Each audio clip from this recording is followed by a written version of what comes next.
listener production. Hi, Natarsha Belling with you and welcome to the afternoon edition of The Briefing. Coming up in our deep dive, the economic roundtable in Canberra promising to fix our nation's productivity crisis. But is the gathering of leading business, economic and union leaders just an expensive talk fest, or will it finally spark some much-needed tax and economic reform? And who are the winners and losers? All those details coming up. But first, let's check the afternoon headlines this Monday, the 18th of August. Qantas has been fined $90 million for illegally sacking more than 1,800 workers during the COVID-19 pandemic. The landmark decision is the biggest ever penalty imposed by a court for violations of industrial relations law in Australian history. The federal court has ordered $50 million of the penalty is to be paid to the Transport Workers Union. A decision about the remaining $40 million is set to be decided at a later hearing.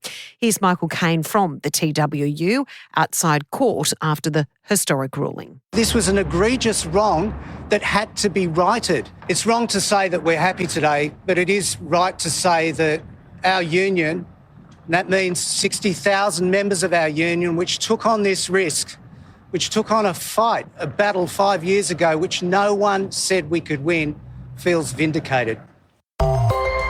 Tens of thousands of Israelis have flooded the streets of Tel Aviv calling for an end to the war in Gaza and a deal to free the remaining hostages.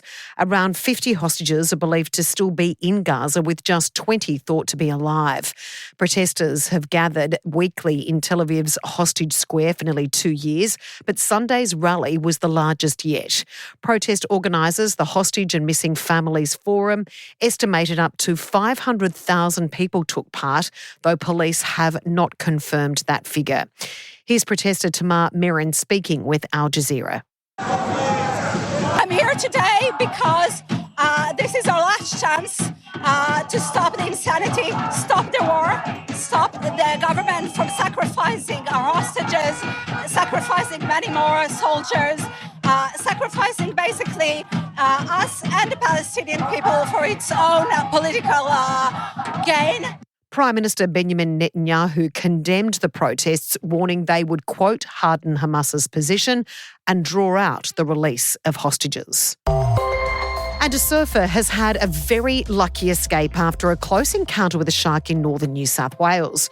Brad Ross was out at Cabarita Beach early this morning when a suspected great white attacked. He managed to break free, but his surfboard was bitten in half by the shark, with terrified onlookers watching on. Brad miraculously made it safely back to shore. And if you want to see that vision, you can check it out on our socials, on Instagram at The Briefing Podcast. And in June, a 16-year-old was seriously injured after being mauled by a shark on the same beach. Now it's time to get into our deep dive on the Federal Treasurer's Economic Roundtable in Canberra this week. There's already plenty of speculation about what is set to be discussed, including an inheritance tax, changes to capital gains tax, and the push to overhaul working from home.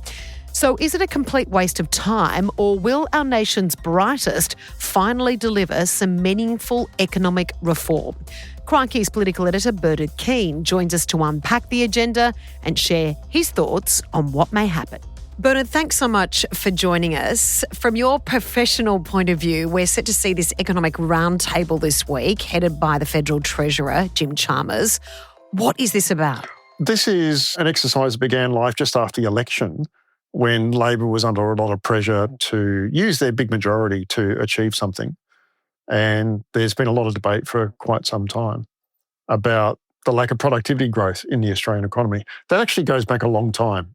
That actually goes back to almost the Rudd years, with people complaining about the lack of productivity growth. Inconveniently, there was then a big surge in productivity growth while Labor was last in power. But then it really did die off in the period since then. And this has been pretty widespread across the world, actually. Most Western countries have had a decline in productivity. So with the government, re-elected government, huge majority, lots of expectations about ambitious reform, Labor decided, well, we'll have a discussion about the economy, about productivity, and let's get some ideas going.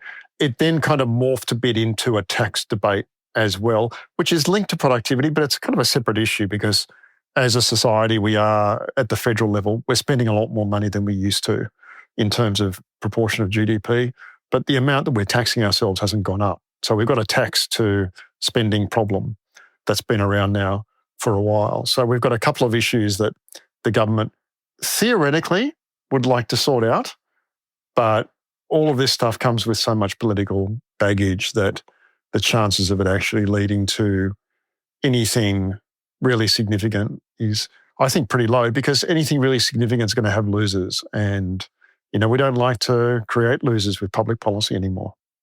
It's interesting you make the point that a lot of people have said we do need, a lot of experts, we do need major structural reform with tax and with a lot of economic policy in this country. But often, as many of us know, that actually requires long-term vision, and it may be short-term pain for a lot of people for long-term gain. And often in the modern political cycle, they're worried about their next job and their next election rather than long-term structural reform.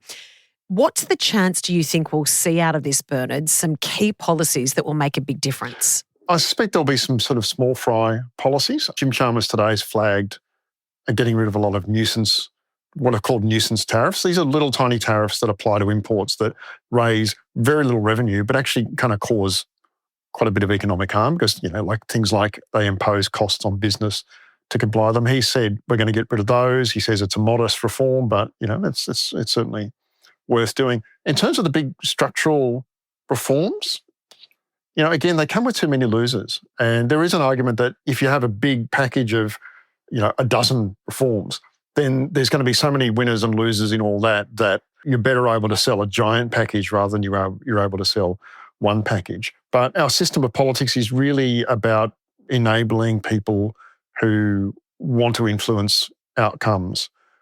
Powerful people who want to influence outcomes, corporations, unions.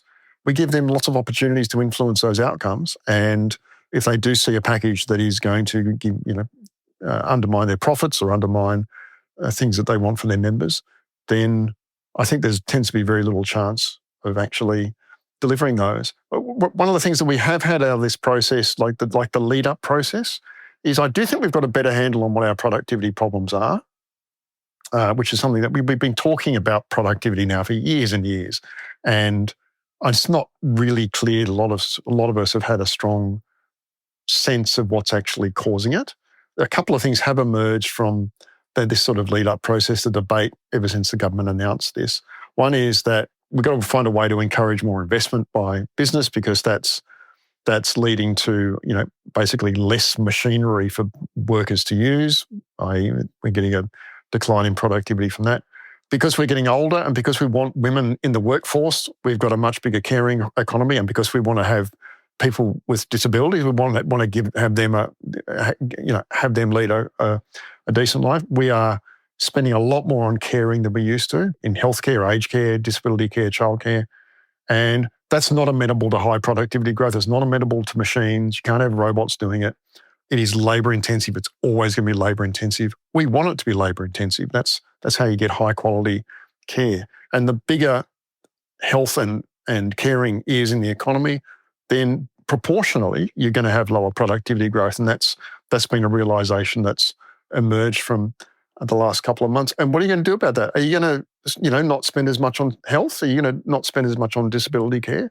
There's no easy solution to that. One of the things that has come out from the research, and it's interesting, it's come out from not just the Productivity Commission, but the Reserve Bank and Treasury as well in the last couple of weeks, is that Australia is an economy where there's a really high level of concentration. There's a lot of markets which are dominated by a handful of companies, but the best one is banking, where you've got the big four, who really, very, very strong position to dictate terms. And of course, supermarkets is the other example. Qantas is the great example that's in the news today as well. I'm not even sure what you could actually do, address the productivity challenges coming out of that. Well, I certainly think we realise the crisis in both aged care and childcare, considering the horrific allegations that have exposed over recent months. In regards to your analysis of what's happening at this roundtable, I did read a quote of yours saying, and I'm quoting you here, Bernard, saying, "This is a gathering of hypocrites, shysters and con artists, divided and even at loggerheads in their views, but united in self-interest." Playing off on your point you made earlier with the concentration when we've got these massive multi-billion-dollar companies with record profits, and then we see, as you mentioned, aged care and childcare where workers are paid terribly in many circumstances. Is this what we need to tackle as a government and a society to lead to greater productivity, but also, more importantly, greater equity in our society? I think if addressing concentration, I think would be a big step forward. And look, to give the government its due, it did actually introduce some changes to competition law during its first term, but they're prospective. They're about slowing down the process of us becoming even more concentrated. The only person who went to the last election with a real policy on competition was Peter Dutton, remember him, who wanted a divestment policy for big retailers. Labor doesn't want to have a bar of that.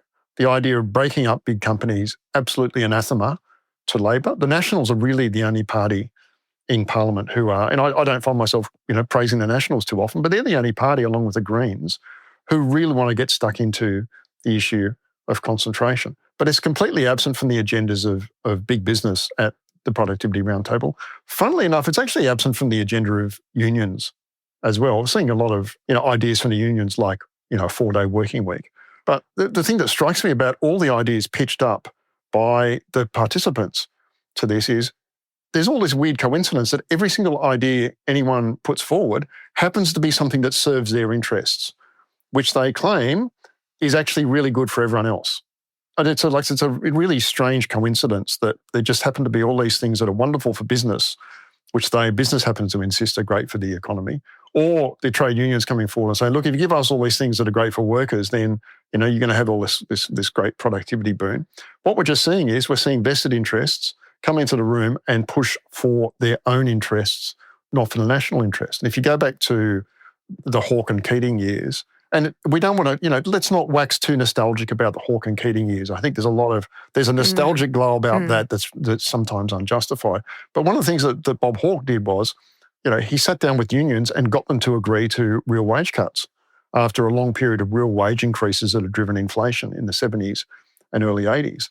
And, it's a sure sign of real reform when you've got someone actually saying, look, this is going to hurt, but I'm going to do it anyway because I think it's in the national interest. And we're not seeing anyone do that at the moment. We're not seeing any business group come forward and say, hey, look, this is actually going to hurt us, but we think it's actually in the national interest. No unions doing that. No one's really putting their hand up to say, we think there's going to be some pain here, but we think there is long-term benefit to it. We're not seeing that kind of, what I think is a real marker of actual economic reform. And also leadership qualities, Bernard, in regards to that. So considering those vested interests, considering the lack of long-term vision, short-term pain for long-term gain, what would your analysis be of this 3-day, some may say, talk fest? Is it literally an episode out of Utopia? I think that's a pretty good reference point, really. Look, let's hope, fingers crossed, Jim Chalmers could surprise us all and, emerge as a driving force. Yes. And, I think he did his PhD on Paul Keating. So, he might yet, turn into that sort of force. But this isn't that kind of government. This is not an ambitious, big picture government. This is a government that won office in 2022 with a small target strategy. It secured a massive election win with basically a small target strategy with a lot of spending. No big, bold commitments to reform. There are a lot of MPs and ministers, and Ed Husic, mentioned this when he lost his job. There's a lot of frustration within the government that they're not more ambitious. But that's because Anthony Albanese and his team have had success not being ambitious. And when you're successful at something, you keep doing it. Why wouldn't you? So I think that's kind of, whether Jim Chalmers has got the personality of a reformer or not, this government, I don't think has got within its DNA the interest or the capacity to pursue big picture reform of the kind that is being urged on it by business and unions and op-ed writers and economists. We will watch with great interest about what happens over the next couple of days. We really appreciate you joining us. Thanks, Bernard. My pleasure. That was Crikey's political editor, Bernard Keane. And that's it for this episode of the afternoon edition of The Briefing. We'd love you to subscribe or follow us on Instagram at The Briefing Podcast, and we'll be back in your feed tomorrow morning. I'm Natarsha Belling. Thanks for your company.